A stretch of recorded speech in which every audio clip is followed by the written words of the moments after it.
Good evening. There's been a dramatic twist tonight in the government's controversial plans to start running ferry services from Ramsgate in the event of a no-deal Brexit.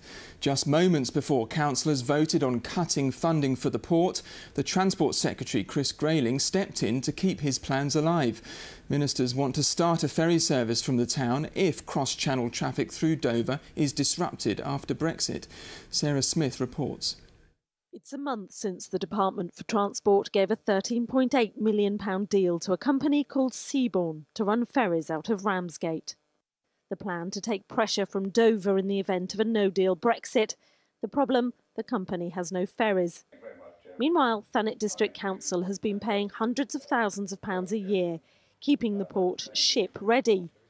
Tonight, the council was due to vote on its budget. With no deal struck with Seabourn, it was going to cut that spending on the port, meaning ferries wouldn't be able to operate there. And then this happened. The 1920 report has been withdrawn from this evening's meeting. I would ask the leader to explain the circumstances. The council leader explained the Secretary of State for Transport had been in touch. Chris Grayling had persuaded him to hold off on any decision, keeping plans for Seabourn ferries alive. The Secretary of State indicated that Ramsgate, had a role to play in Brexit, and and pointed out that there were negotiations still going on, and from that, I felt that it was right to give those negotiations the opportunity to reach their conclusion. The budget aimed to cut £1.8 million from a £16.5 million annual spend.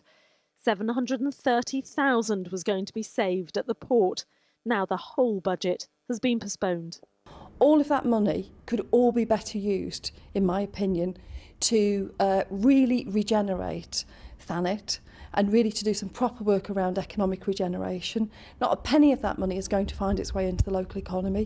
What the council leader said there is that Chris Grayling is now running our council, and his only priority in the way he runs our council is to make sure that he's not embarrassed. That is ludicrous and outrageous.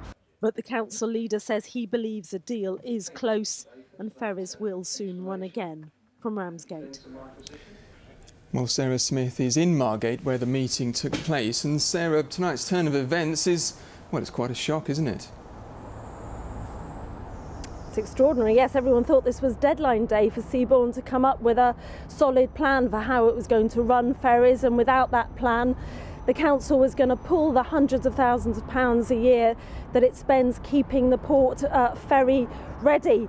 Then, after that phone call between the council leader and the Secretary of State, the whole budget was postponed. Of course, it can't be postponed forever. There are many other things on that budget, but it seems that Chris Grayling is determined that his Brexit ferry plan should be given as much time as possible to succeed. OK, Sarah, thank you.